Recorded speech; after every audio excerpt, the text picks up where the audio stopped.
Good morning. Welcome to Indian Polity Session. Today we will discuss about Rajya Sabha.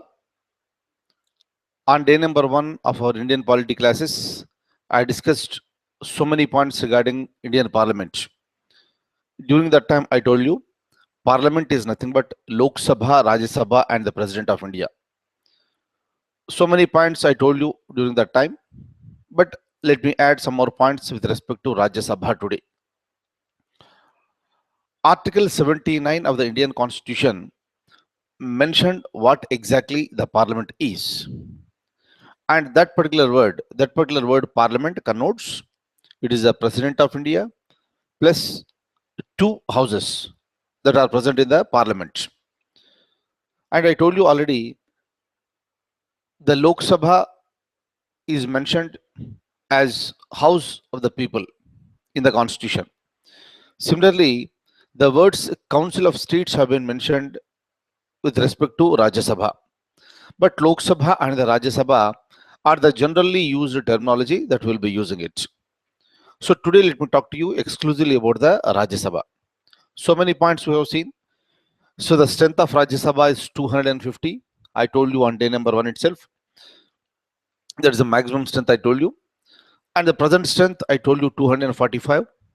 Out of this 245, 233 are elected members of the legislative assemblies, and the remaining 12 members are nominated by the President of India.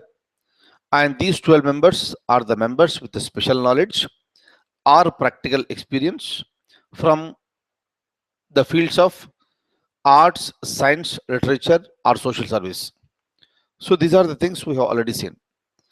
At the same time, we also understood that Rajya Sabha is a permanent house. Whenever I use the word permanent house, this house is not subjected to dissolution. Remember, if you remember definitely, when I was speaking about the President of India, during that time also I made it very clear certain points. The President of India dissolves the Lok Sabha. During that time, I did not mention the Rajya Sabha because the Constitution wanted Rajya Sabha to be a permanent house. So even when the Lok Sabha is dissolved, Rajya Sabha is permitted to continue. It is, since it is permitted by the Constitution, it is very much allowed. That is the reason at the end of every second year, one third existing members of the Rajya Sabha will retire. And the elections are conducted only for one third vacancies. And once a person is elected, he will be serving the Rajya Sabha for a period of 6 years. So there is a term for Rajya Sabha member, but there is no term for the Rajya Sabha. Kindly remember, Lok Sabha member's term is 5 years, and the Lok Sabha term is also 5 years. But when it comes to Rajya Sabha, Rajya Sabha does not have any term, but the Rajya Sabha member will serve for a period of 6 years. Let it be anybody, please. For example, you might have seen Manmohan Singh. Dr. Manmohan Singh is a member of Rajya Sabha. His term is 6 years. So again, he will be elected. So again, he can continue for another 6 years. Meaning, every 6 years, he steps down and again he continues as the member. Another example, known example rather, Sachin Tendulkar has been nominated to the Rajya Sabha. Whether he is elected or nominated, he will be continuing for a period of 6 years. Example, Sachin Tendulkar, he was nominated as a member of the Rajya Sabha in the year 2012. So today we are in the year 2015. But Sachin Tendulkar will be continuing as the member of the Rajya Sabha up to the year 2018. 6 years. And after that, whether he will be again nominated or not, the time and the circumstances of those days will be telling us. But otherwise, his term is 6 years. Am I clear? Meaning is simple. Whenever I say Rajya Sabha is a permanent house, this is a house which is not subject to dissolution. If I use the word dissolution, then elections must be conducted for all the seats in that particular house. But with respect to Rajya Sabha, it never happened except in the year 1952, because that was the first year where we have constituted the Rajya Sabha. I was telling you some time back, in 1951 and 52, from October to February, we have conducted the elections for Lok Sabha and the assemblies. Once assembly elections are over, then we conducted the election for Rajya Sabha, because Rajya Sabha members are elected by elected members of the legislative assemblies. That is the reason first we conducted assembly elections, then we conducted the Rajya Sabha elections. Meaning, the first Rajya Sabha in India was constituted in the year 1952. That is the beginning. So that is the beginning, and never in the history of India Rajya Sabha was dissolved, because it was deliberately made a permanent house. But one third members at the end of every second year will get retired. Am I clear? Now, I'll show you the document. I'll try to explain certain points to you. Look at the document now. So, under the, this is part 5 only. Under the part 5, articles 79 to 122. 79 to 122. This talks about the parliament, that is nothing but the union legislature. Look at the points, all the known points are there for you. It consists of 3 parts. Number 1 is the President of India, number 2 is the Council of States, and number 3 is the House of the People. 1, 2, 3. Okay, so this is the known point. Rajya Sabha is also called Upper House or the Council of States, and the House of the People is called Lower House and the Lok Sabha. Look at this. The President is the integral part of the Parliament, but he does not attend the meetings of the Parliament. We know this. Right. So the next point, simple point, again, some point is there. You know the meaning of this. A bill that is passed by both the houses of the Parliament will become a law after it is duly attested by the President. Known point. But let me talk to you regarding Rajya Sabha exclusively. Look at the points. The Rajya Sabha was constituted in the year 1952. Just now I told you here. The fourth schedule of the Indian Constitution deals with the allocation of the seats in the Rajya Sabha to the states and also the union territories. See here, when I am talking about Union of India, I am talking about both the states and also the union territories. Now, almost all union territories, with certain exceptions, almost all union territories plus all the states have the representation in the Rajya Sabha.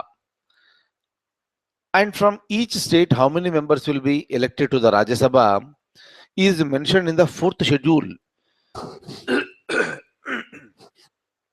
And that fourth schedule talks about the allocation of the seats in the Rajya Sabha. Look at this. The seats are allocated on the basis of the population. Yes, population is the always basis for us. The maximum strength is 250 members. Out of this, 238 are elected from states and union territories. These 238 members are elected indirectly. Observe very clearly. These 238 members are elected indirectly by the elected members of the legislative assemblies of the concerned states. Am I clear? This is a point here. I have highlighted this one. The elected members of the state legislative assemblies. So this is the important point for me.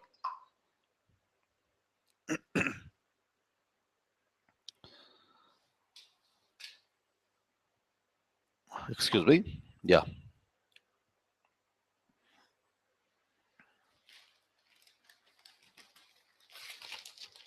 Just a moment. Yeah. Now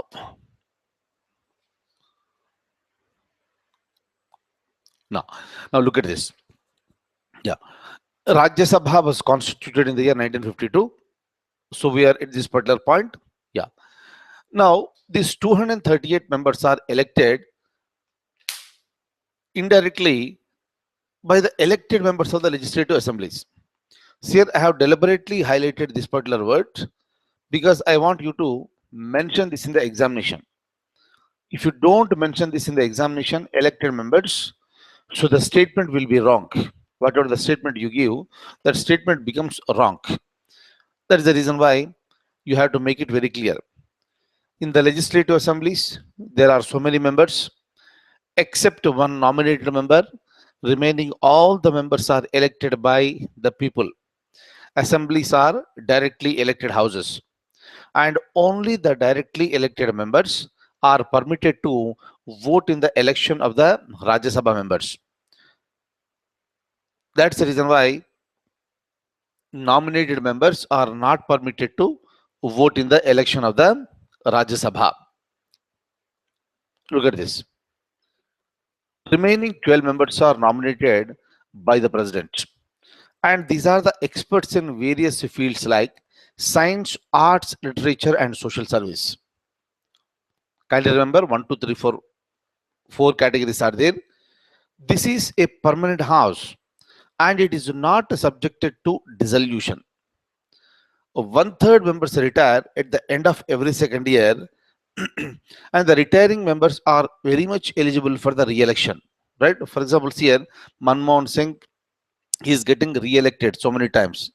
If you look at Venkaiah Naidu, the present central minister, he is also getting re-elected many number of times. Meaning there is nothing like any prohibition for a person not to get elected for more than one term. No, any number of terms he can get elected. Now, the constitution has not fixed the term of the Rajya Sabha member and it is left to the parliament. Look at this. The parliament, in the parliament, the Representation of People's Act provided the term of the member of Rajya Sabha is 6 years. I'll come to this when I'm talking about the Representation of the People's Act. But otherwise, look at the next points here. So these are the qualifications that are provided by the Constitution. Just a moment, yeah. Now, these are the qualifications, please. Number one, he must be a citizen of India. Right? Without this, a person cannot become the Rajya Sabha member. Should not be less than 30 years of age. So this is the age that is prescribed by the Constitution for any person in order to become the Rajya Sabha member. He should not be less than 30 years of age. Kindly remember, when I'm talking about the President of India or Vice President of India, we have mentioned the age criteria. The President of India should have completed, anybody who wants to contest in the election of the President should have completed 35 years of age. And the same point was also repeated when I was talking to you regarding the Vice President of India. But here, the age is different, and that age criteria is the anybody who wants to become the member of the Rajya Sabha, he should not be less than 30 years of age. Apart from this, the Constitution also said that the person to contest in the elections must possess other qualifications,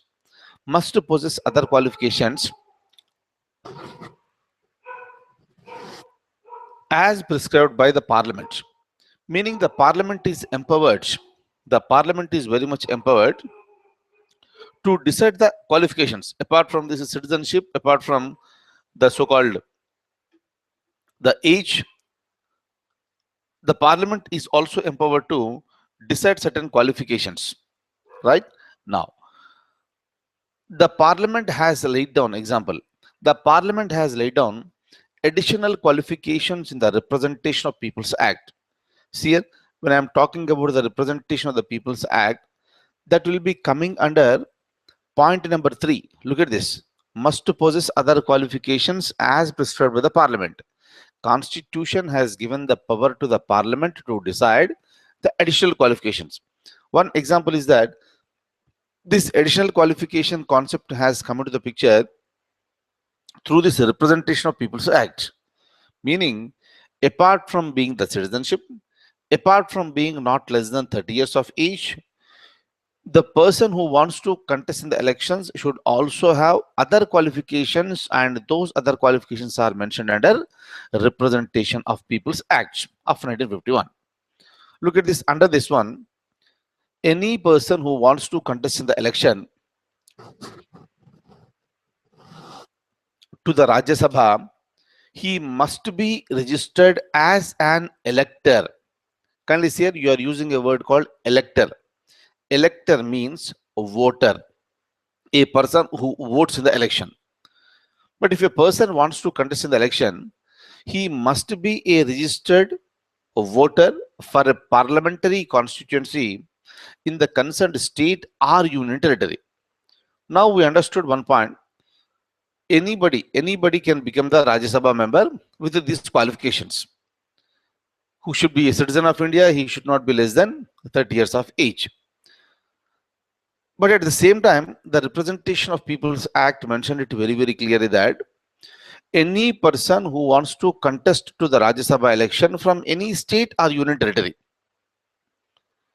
Just now I told you, Rajya Sabha members are elected by the elected members of the assemblies. Assemblies are present at the state level. Hence, wherever from he is contesting in that particular state, he should be registered as a voter, as an elector for the parliamentary constituency. Meaning we have the Lok Sabha elections. In that Lok Sabha election, he should register himself as a voter. Then only he is permitted to contest in the elections. For example, here, Dr. Manmohan Singh. Dr. Manmohan Singh, basically he belongs to Punjab. You must be knowing this. But for quite long period of time, he is repetitively getting elected from Assam. You must be knowing this. Basically belongs to Punjab, but he is getting elected from this Assam means Dr. Manmohan Singh registered himself as a voter from Assam and not from Punjab. Am I clear? That's the reason when it comes to the election of Dr. Manmohan Singh to the Rajya Sabha, he is repetitively getting elected because he is being voted by MLAs from Assam and not MLAs from Punjab. So this is how. So he is getting elected from the state. Similarly, see here, when you look at this gentleman, present Central Minister Venkaiah Naidu, basically he belongs to a state called Andhra Pradesh. But if you know, he is getting elected as a member of the Rajya Sabha very repetitively from Karnataka, not from Andhra Pradesh. It's because this gentleman, he got himself registered as an voter from Karnataka and not from Andhra Pradesh. That's the reason in the recently concluded Lok Sabha elections, Venkaiah Naidu has voted from Karnataka and not from Andhra Pradesh. Hope you are getting it. That is the reason why where a person is getting registered as a voter is important. And only from that state he is permitted to contest and get elected. That's the basic idea. Hopefully I'm clear. Now, I'm shifting to the next point. Look at this. Disqualifications. So there are certain disqualifications that are given under the Constitution. Okay. So kindly hold on for a moment. Just a moment. I'll be back.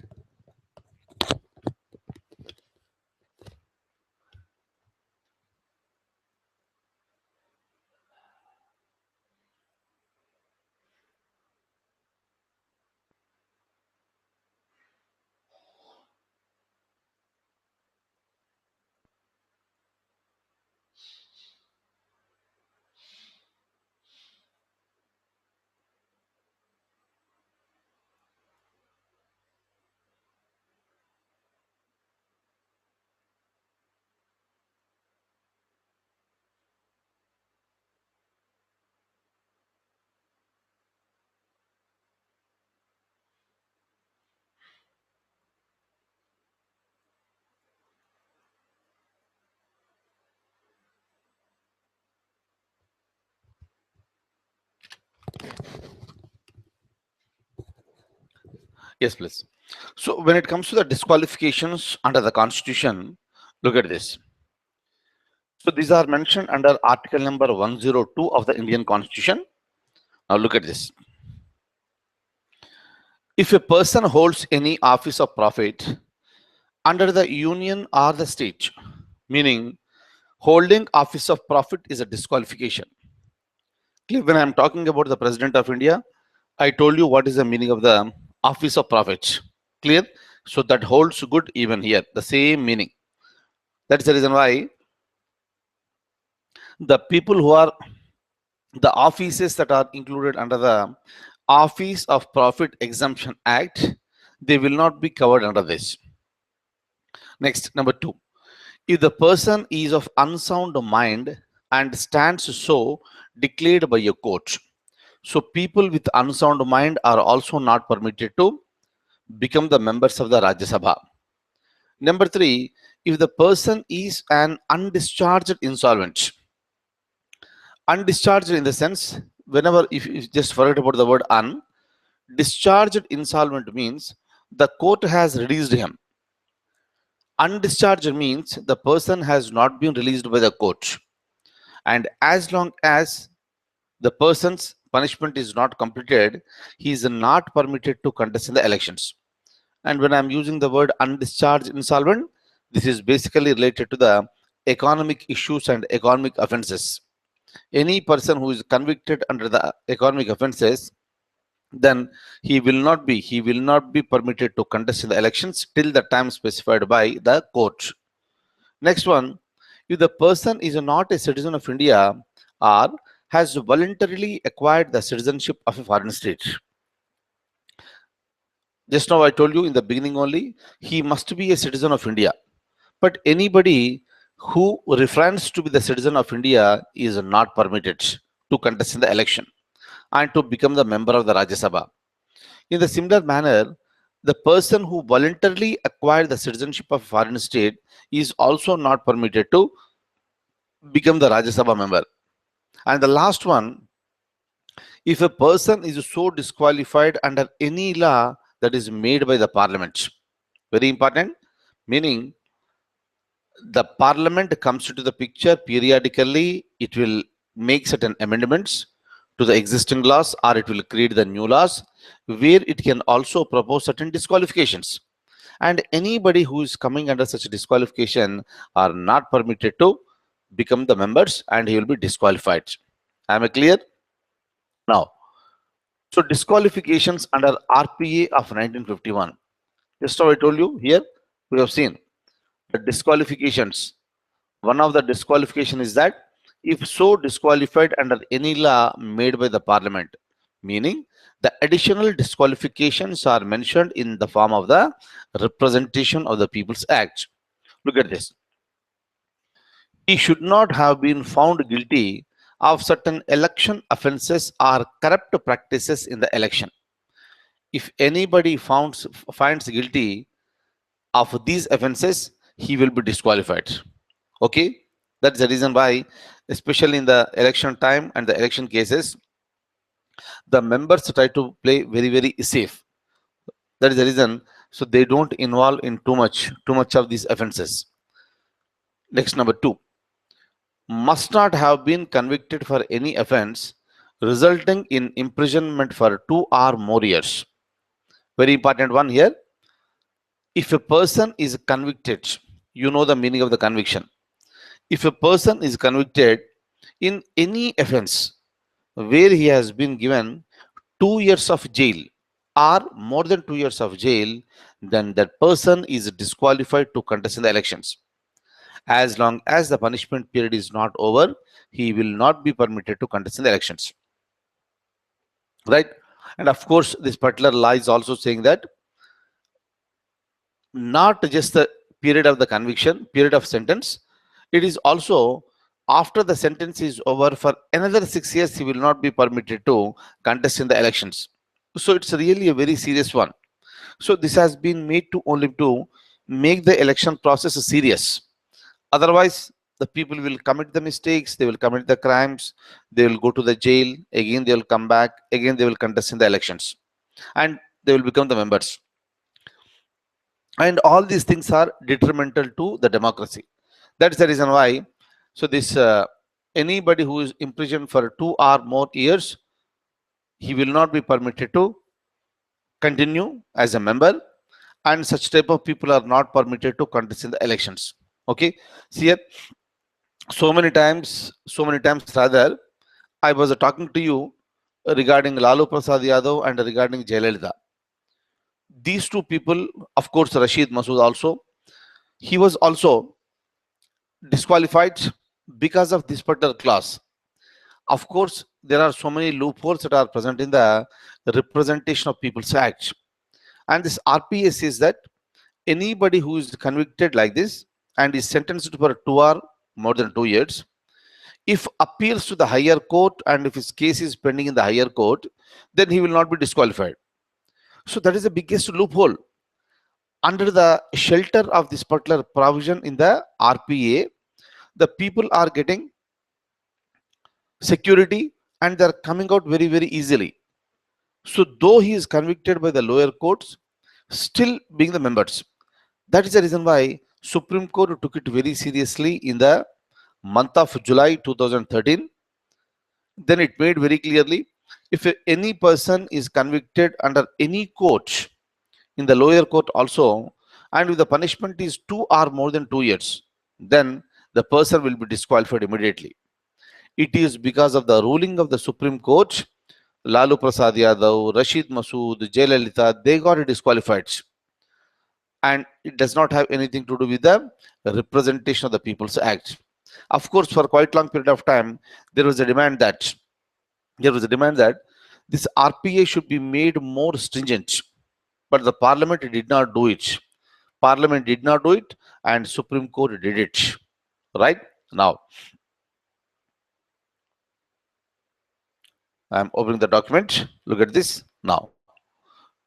He should not have failed to lodge an account of his election expenses within time. See, here there is a provision now.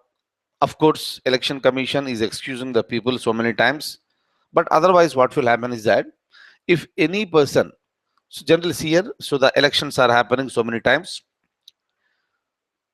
and any candidate and every candidate, whether he is elected or he got defeated, it does not make any difference.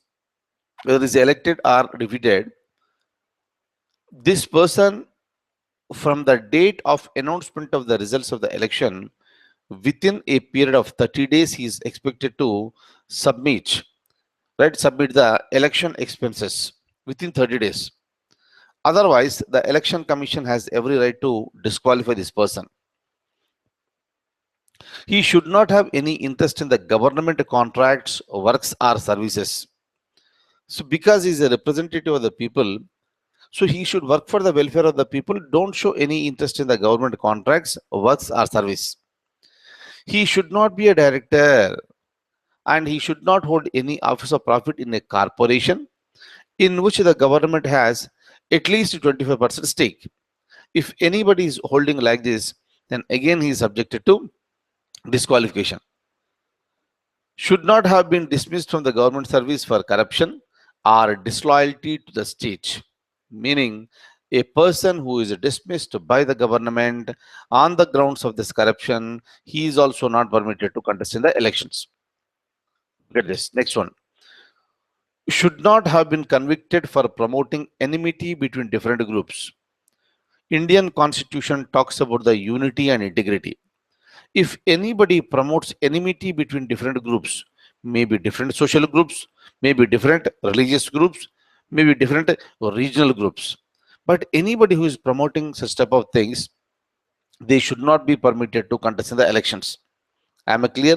Meaning, if anybody talks against unity and integrity of the nation, that is nothing but the violation of the Constitution.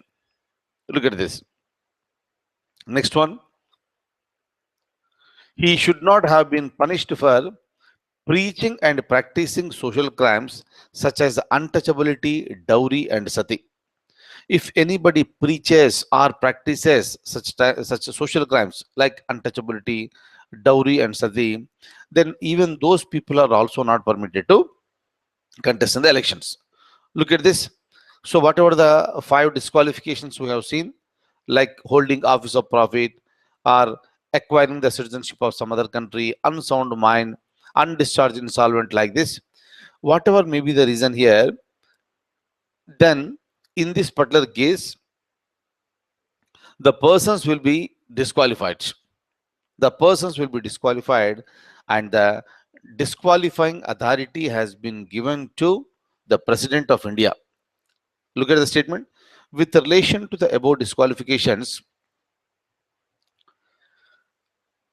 the decision of the President shall be final after obtaining the opinion of the Election Commission. Generally, what happens is that, so these type of petitions to disqualify a person will be reaching the President of India, and the President of India will be referring the same to the Election Commission, and Election Commission will conduct an inquiry, because Election Commission has conducted the election for this particular body. So once Election Commission conducts an inquiry, it will recommend to the President of India whether to disqualify the person or not. Depending on the suggestion that is given by the Election Commission, the President will be disqualifying the concerned person on one of these grounds. Or sometimes the petition may be reaching the Election Commission. During that time, Election Commission cannot take any decision on its own directly, but it will verify the facts and it recommends the government of India, it recommends the President of India with respect to disqualification. Depending on the decision, depending on the recommendation that is made by Election Commission, the President can take a decision. Am I clear? So this is about the so-called this Rajya Sabha. And tomorrow morning, we'll see about the Lok Sabha. Kindly see here one simple point I will tell you. Whatever the videos that you are watching, try to go back to certain previous videos and also read them, watch them. At the same time, go to our site kalyansir.net and also open it. Please read these topics repetitively. Repetitive reading is a must for a few days. Then your fundamentals will be strengthened and you will be in a position to remember the subject for a long period of time. That is the reason I'm telling you. At the same time, don't miss current affairs sessions, what we are conducting in the evening, right? And this will give you enough strength to face the examination. Am I clear? So tomorrow morning we'll meet and we'll be talking about Lok Sabha, right? So see you then. So thank you so much for being with me this morning.